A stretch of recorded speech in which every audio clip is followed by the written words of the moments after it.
தண்ணீர். Okay, Google, what's the weather outside? It's -5 degrees and partly cloudy.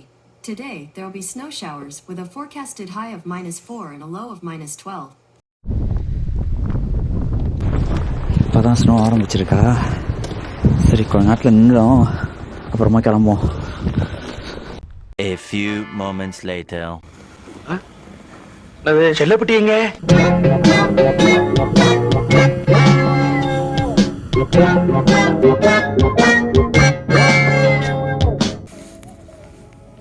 கனடாவுக்கு புதுசாக வரவங்க கற்றுக்க வேண்டிய ஃபஸ்ட்டு லெசன் என்னென்னா, இப்போ தானே ஸ்னோ ஆரம்பிச்சிருக்கு, கொஞ்சம் நேரத்தில் அது நின்றுடும், அப்புறமா நம்ம வேலையை பார்க்கலாம் அப்படின்னு மட்டும் தயவு செஞ்சு நினச்சிடாதீங்க. அப்புறம் இப்போ நான் வலிச்சிட்ருக்கிற மாதிரி தான் நீங்களும் வலிச்சிட்ருக்கணும்.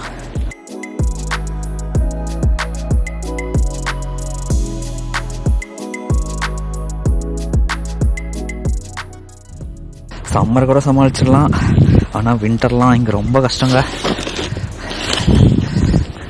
சில பேர் சொல்லுவாங்க, உனக்கு என்னப்பா, நீ ஃபாரினில் இருக்க, கோடி கோடியாக சம்பாதிப்ப, ஜாலியான வாழ்க்கை, எந்த பிரச்சனையும் இல்லைன்னு.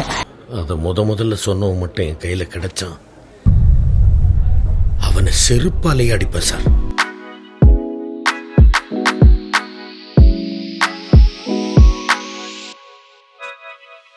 ஆனால் இங்கே இருக்கிறவங்களுக்கு தாங்க அதோட கஷ்டம் என்னன்னு தெரியும். இங்கே வெதர் எப்படின்னா, நல்லா வெளிச்சமாக இருக்கும், வெயில் அடிக்கிற மாதிரியே இருக்கும், ஆனால் வெளியே வந்தோன்னா குளிர் சாவடிச்சிடும்.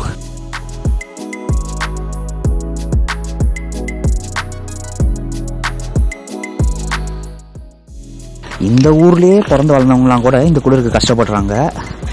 நாமெல்லாம் பங்குனி சித்திரை மாதம் அந்த அக்னி நட்சத்திர வெயிலேருந்து வந்தவங்க, நம்மளால் இந்த குளிர்லாம் தாங்க முடியுமா? அதனால் கனடா வரவங்க தயவு செஞ்சு நல்ல திக்கான க்ளவுஸு, திக்கான ஜாக்கெட், பூட்ஸு, அப்புறம் திக்கான சாக்ஸு இதெல்லாம் வாங்கி உங்களை பாதுகாத்துக்கோங்க. என்னது இது? திருவிளையாடல் சரஸ்வதி சபதம் படத்துல வர்ற மாதிரி ஒரே பனிமூட்டமா இருக்கு. அப்படின்னா சொர்க்கத்துக்கு வந்திருக்கமா?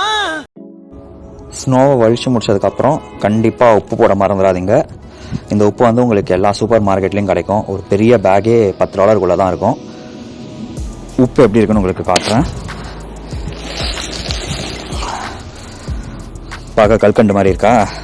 எடுத்து வாயில் போடக்கூடாது. இது உப்பு. இதுக்கும் நம்ம வீட்டில் சமைக்கிற உப்புக்கும் என்ன வித்தியாசம்னா, நம்ம வீட்டில் சமைக்கிற உப்பை வந்து நல்லா பியூரிஃபை பண்ணியிருப்பாங்க, அது வந்து சுத்தகரித்த உப்பு. இது வந்து அந்த ராக்கோட ஒரிஜினல் ஃபார்ம். ஸோ அதனால தான் வந்து இது வந்து ராக் சால்ட்டுன்னு சொல்லுவாங்க.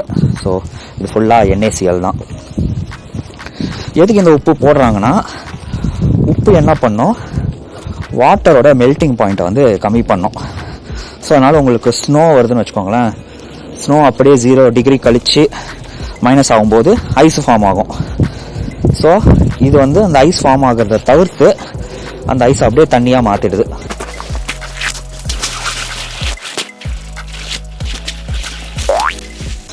இது பார்த்தீங்களா, பார்க்க பலன்னு இருக்கா, ஆனால் கால் வச்சா வழுக்கும். இங்கே பாருங்கள் எப்படி வழுக்கிட்டு போகுது.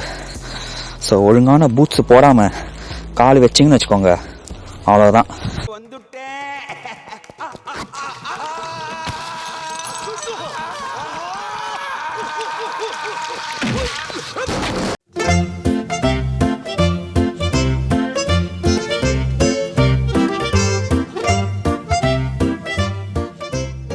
90s கிட்ஸு, 2K கிட்ஸு எல்லாருமே வந்து சூரியவம்சம் படம் கண்டிப்பாக பார்த்துருப்பீங்க. ரீசெண்டாக கூட அந்த படத்தில் வந்து ஒரு மீம் டெம்ப்ளேட் ட்ரெண்ட் ஆகிட்டு இருந்தது. அந்த பையன் குழந்தை வந்து யானை சவாரி பண்ணிகிட்ருக்கோம். பையனா பெண் குழந்தையா, சரி பெண் குழந்தைக்கு பையன் குழந்தை வேஷம் போட்டிருப்பாங்க. அப்போ சரத்குமார் சார் வந்து பார்த்துட்டு, நல்லா இருந்ததா, இப்போ இறங்கு அப்படின்பாரு. இந்த ஸ்னோவும் அதே மாதிரி தான். நம்ம இந்தியாவிலேருந்து அந்த புதுசில் வந்து ஸ்னோ பார்க்கும்போது செம்ம ஜாலியாக இருக்கும். வா ஸ்னோடா அப்படின்ட்டு செம்ம குஷியாக குதிச்சுட்டு இருப்போம். அப்புறம் என்ன ஃபோட்டோஸ் எடுத்து ஃபேஸ்புக்கு, இன்ஸ்டாகிராமு அதெல்லாம் போஸ்ட் பண்ணிட்டு இருப்போம். அது மட்டும் இல்லை, ஏதாச்சும் ஸ்னோ ரிலேட்டடாக ஒரு பாடலை தேடி அதுக்கு வந்து நடனம் ஆடியோ இல்லை அப்படியே ஸ்னோவை வீடியோ எடுத்தோ ரீல்ஸு, டிக்டாக்லாம் பண்ணிகிட்டு இருப்போம். அப்புறம் தான் ஸ்னோ நம்மக்கிட்ட சொல்லும், நல்லா இருந்ததா, வா வந்து அதுக்கு அடுத்த வேலையை பாரு அப்படின்ட்டு. ஸோ இந்த ஸ்னோ பெஞ்சு முடிச்சதுக்கப்புறம் அது இழுத்து விடுற வேலை இருக்குது பாருங்களேன், எப்பா செம்ம கஷ்டம் அதெல்லாம்.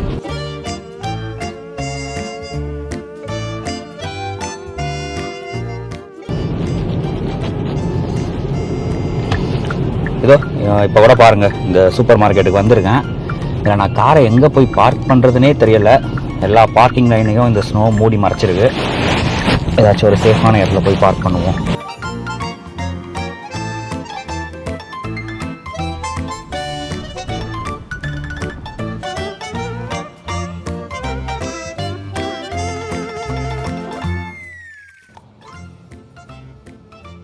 கடையில் இது மாதிரி நிறைய மஷ்ரூம் இருக்கும். ஆனால் நாம் எடுக்க வேண்டியது ஆயிஸ்டர் மஷ்ரூம். இதை பார்க்கும்போதே சிக்கன் லாலிபாப் ஷேப்பில் இருக்குல்ல. அவ்வளோதான், மற்ற ஐட்டம்ஸ் எல்லாம் வீட்டிலே இருக்கு. கிளம்புவோம்.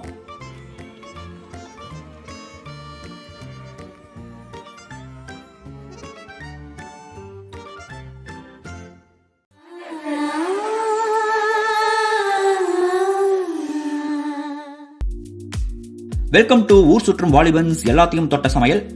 இன்னைக்கு ரெசிபி ஆரம்பிக்கிறதுக்கு முன்னாடி நான் தேங்க்ஸ் சொல்ல வேண்டியது, இந்த ரெசிபி எனக்கு சொல்லி தந்த தலைவர் வில் யங். உங்களுக்கு வீகன் ரெசிபிஸ், நான்வெஜ் பதிலாக வெஜிடபிள்ஸ் வச்சே சமைக்க பிடிக்கும்னா அவர் சேனலை போய் செக் பண்ணுங்க. லிங்க் நான் டிஸ்கிரிப்ஷன் பாக்ஸில் தரேன். ஃபர்ஸ்ட் எண்ணெய் அவன் பாட்டு ஒரு பக்கம் சூடாகட்டும். நீங்கள் ஒரு வசதியான ஆளாக இருந்தால் இதே மந்திரா கடலை எண்ணெயை யூஸ் பண்ணலாம். எனக்கு கொஞ்சம் வசதி கம்மி, அதனால நான் சன்ஃப்ளவர் ஆயில் தான் யூஸ் பண்ணுறேன்.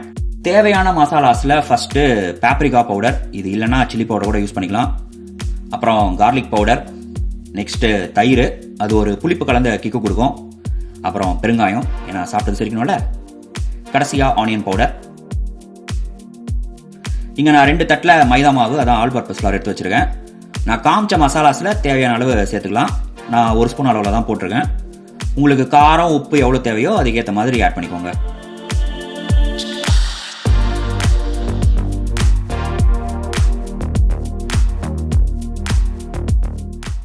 எல்லாத்தையும் மிக்ஸ் பண்ணிட்டு நக்கி பார்த்தா உப்பும் காரமும் கரெக்டாக இருந்தால் ஃபைன்.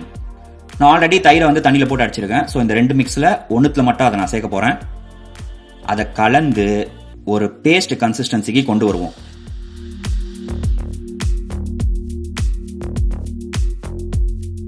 இப்போ நம்ம கிட்ட இருக்கிறதுல ஒன்று ட்ரை மிக்ஸ், இன்னொன்று வெட் மிக்ஸ். அவ்வளோதான், பெரிய கம்ப சூத்திரம்லாம் இல்லை.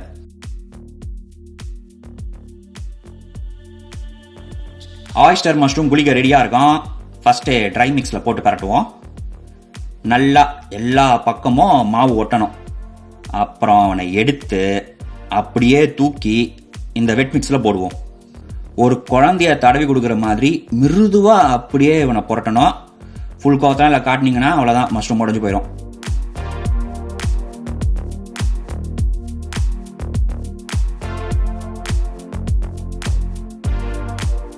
ஸோ இங்கேயும் எல்லா பக்கமும் பரட்டினதுக்கப்புறம் ரவுண்டு 3 திரும்ப ட்ரை மிக்ஸில் இவனுக்கு பவுடர் அடிப்போம். ஸோ மறந்துடாதீங்க, 3 டைம்ஸ் பவுடர் அடி, குளிப்பாட்டு, பவுடர் அடி, நெக்ஸ்ட் டே ரிப்பீட்டு. இப்போ இவனை இந்த ட்ரேல போடுவோம். கொஞ்ச நேரம் ரெஸ்ட் எடுக்கட்டும். எட்ரா, நல்லா ரெஸ்ட் எடு. இன்னைக்கு உன்னை பொரிக்கிற பொரியல மற்றவங்களுக்கும் இதே ட்ரீட்மெண்ட் கொடுத்துருவோம். உங்களுக்கே பார்க்கும்போது இது சிக்கனா மஷ்ரூமான சந்தேகமா இருக்குல்ல, அதான் இந்த ரெசிபியோட ஸ்பெஷலே.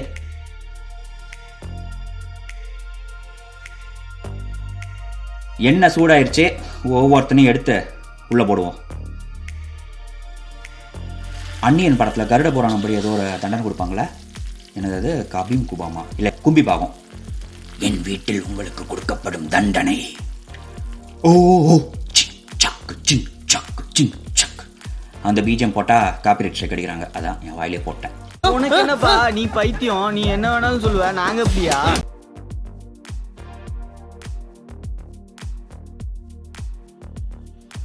ஆஹா, செமையா பொரிறான். நல்ல கோல்டன் ப்ரௌன் கலர் வந்துருச்சு. இவனை எடுத்து கூலிங் ரேக்ல சூடாடுற வரைக்கும் வைப்போம்.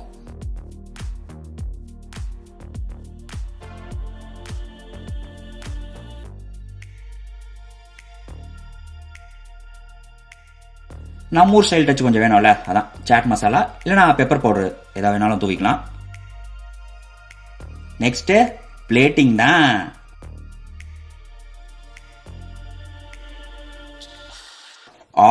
செம்மையா இருக்கு. உள்ள டெக்ஸ்டர் பாருங்க, ஒரு ஜூசி சிக்கன் பீஸ் மாதிரியே இருக்குல்ல. சூடா ஒரு ஸ்நாக்கு, அது கூட சூடா டீ, வெளியே சில்லு கிளைமேட்டு, சான்ஸே இல்லை. ஒரு டிஃப்ரெண்டான டே இன் மை லைஃப் காட்டலாமே தான் இந்த வீடியோ எடுத்துருக்கேன். உங்களுக்கு இது இன்ட்ரெஸ்டிங்காக இருந்ததுன்னா மறக்காமல் வீடியோவை லைக் பண்ணுங்கள். இந்த ரெசிபியை செஞ்சு பார்க்க போகிறீங்கன்னா கமெண்ட் போடுங்க. தொடர்ந்து சூப்பரான வீடியோஸ் பார்க்கணுன்னா சப்ஸ்கிரைப் பண்ணுங்கள். நெக்ஸ்ட் ஒரு ஜாலியான வீடியோவில் திரும்ப உங்களை மீட் பண்ணுறேன். அன்டில் தென் பாய் ஃப்ரம் ஊர் சுற்றும் வாலிபன்.